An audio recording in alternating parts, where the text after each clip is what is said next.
All right, so this is Big Blues for True News 365, and I wanted to do a little talk here explaining certain things and demonstrating the difference between the way the world thinks and the way and the truth of God. Once again, here you have a couple of atheists, and they're doing a podcast in which they've entitled "Stupid People Don't Understand Context, Complexity, Probability, and Uncertainty." Now, this is most likely in response to in attacking people who call themselves theists, especially Christians, because of their faith-based understanding and belief system and assurance and certainties, right? And so, I being one of them, I do not consider my faith to be of ignorance. Faith in the Bible is not considered, is not let's say is not a substitute for reason. It's not a substitute for intelligence. Let's go to, I'm going to pull up this app right here. Let's go to Hebrews. Let me go to Hebrews. Hebrews. Let's go to, is it a Hebrews 11 or Hebrews? Yes, Hebrews 11. Now, faith is the assurance of things hoped for and the conviction of things not seen. Now, this is one translation, but if I go to, let me highlight that just so I can find it later on.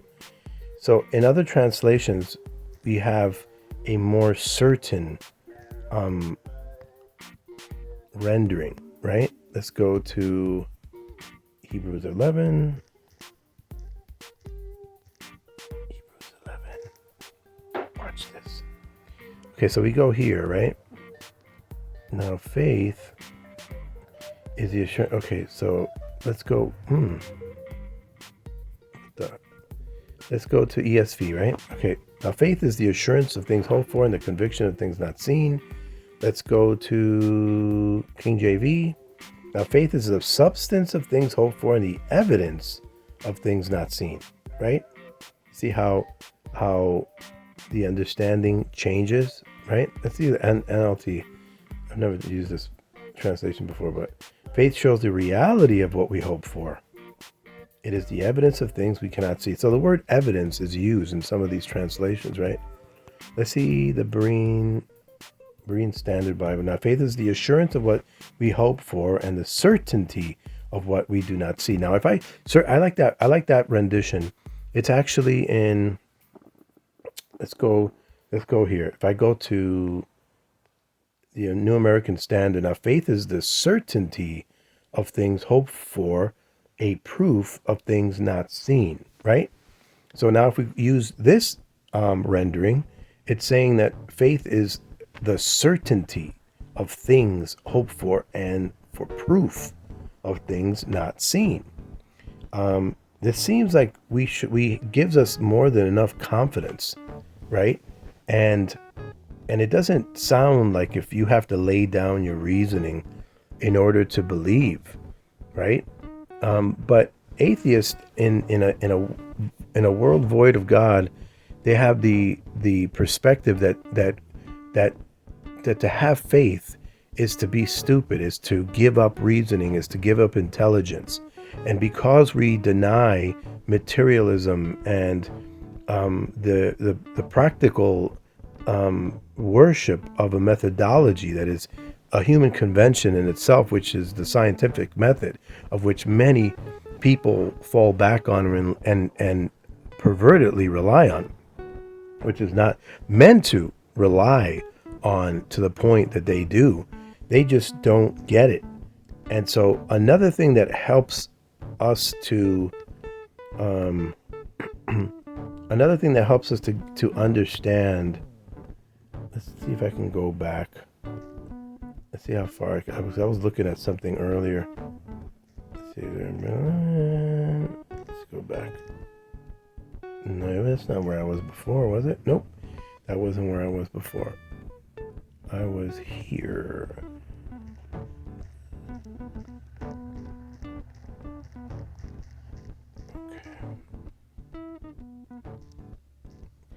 This is what I was looking at before. If we go to 1 Corinthians, right? If we go to 1 Corinthians, let's see, where were we here? For the word of the cross is foolishness to those who are perishing, but to us who are being saved, it is the power of God. For it is written, I will destroy the wisdom of the wise, and the cleverness of the clever I will set aside. Where is the wise man? Where is the scribe? Where is the debater of this age? Has not God made foolish the wisdom of the world? For since in the wisdom of God, the world, through its wisdom, did not come to know God, God was well pleased through the foolishness of the message preached to save those who believed. For indeed, Jews ask for signs and Greeks search for wisdom, but we preach Christ crucified, to Jews a stumbling block, and to Gentiles foolishness. Okay? So, in other words, the world seeks to understand all things by wisdom. And you could say that we're kind of today in this culture more like the Greeks, right? We're not looking for signs, but we measure everything by wisdom, by how many degrees people have, and trust the science, trust the experts, okay? As though the experts themselves, especially more and more every day, aren't more and more corrupt and hanging on to a big buddy system that in itself has been corrupt. Now, we've seen just about every institution in the world that we've seen, educational, university, or whatever, we find corruption within all of these things. But yet people still want to rely and want to fight off the truth of the things that we see every single day. They want to pull that off somehow and say that, well, all the evidence that we have seems to point closer to denying God. And so the sad part that they have to kind of jumble all their information and to equivocate and to confuse the issue in order to make a case. And that's why the average university student, biology student, can't fully speak in simplicity in order to describe how all of these things that we see about our human biology points to us, our origins coming from lower life forms. None of that stuff can be argued for. And in fact, we're seeing today more and more that the West is becoming less and less. They're becoming less and less evolutionary science based. They're recognizing that they're being criticized by their own, and they're trying to find other formulations and other ways to equivocate against the realities that just like the world itself, we are a product of creation.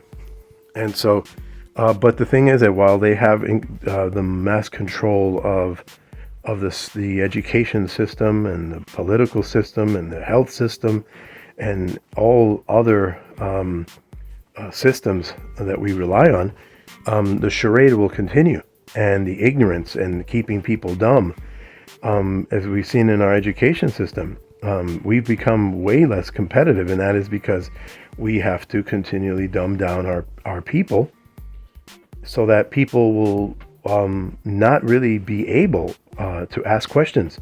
The thing is, again, like I said, that in order for us to see the realities of God, we don't need worldly wisdom. We just basically have to see with our own eyes the vastness and the amazingness of the creation itself. And that's all that's pretty much needed. So the culture needs to rely on the fallible intelligence and wisdom of men, whereas God says that the wisdom of God is not needed for that. God did not use the wisdom of man in order to derive at the truth of God. It's by the foolishness of what God preached, of what he has done for us, that people are actually saved. And of course, this is in discussion in with regard to damnation and salvation, right? Which is really life and death, and which is really what's of utmost importance in any conversation. Okay, thanks for listening. Anchor.fm/DRU News 365